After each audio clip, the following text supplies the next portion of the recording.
Tatizo la kuota vinyama sehemu za siri ni gonjwa ambalo kitaalamu tunaliita genital warts. Gonjwa hili linasababishwa na virusi aina ya HPV, kirefu chake ni human papilloma virus.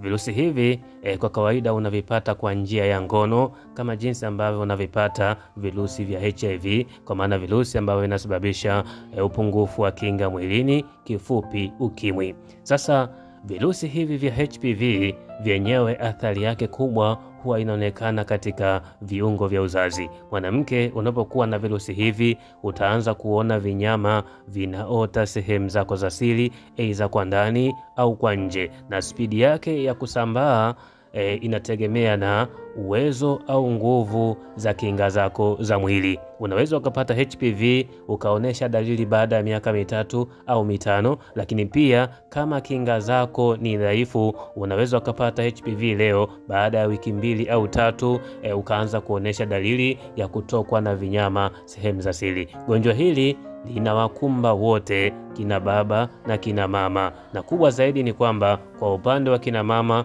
kama utaathirika na virusi hivi vya HPV na hautapata tiba ya haraka, bahati mbaya ni kwamba gonjwa hili linaweza kupelekea upate saratani ya shingo ya kizazi, kwa maana ya kansa ya shingo ya kizazi. Na kwa upande wa kina baba kuna saratani ya uume ambayo inasababishwa na gonjwa hili. Inapokuja swala la tiba ni kwamba HPV virus kama jinsi ambavyo ilivyo virusi vingine halina dawa ya hospitali ambayo utatumia ukaviua virusi hivyo. Dawa zilizopo za hospitali kuna za kuchoma vinyama, kuna za kupaka, lakini mara baada ya muda fulani tatizo hili linarudi tena mara mbili yake. Kwa nini? Kwa sababu gonjwa hili linakuwa katika mfumo wa damu na sio ngozi. Kwa hiyo zile dawa ambazo una apply katika ngozi yako zinatuliza siku 2, baada ya muda fulani tatizo linaendelea kukutafuna.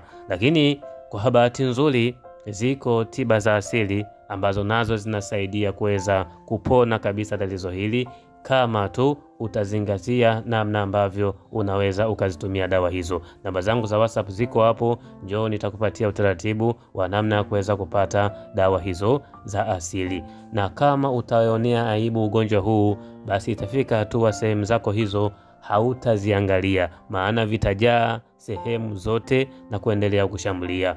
Pointi ya msingi ni kwamba unapogundua una HPV, kwanza usifanye ngono, pili wahi haraka uje upate ushauri na tiba kwa tatizo hili. Asanteni.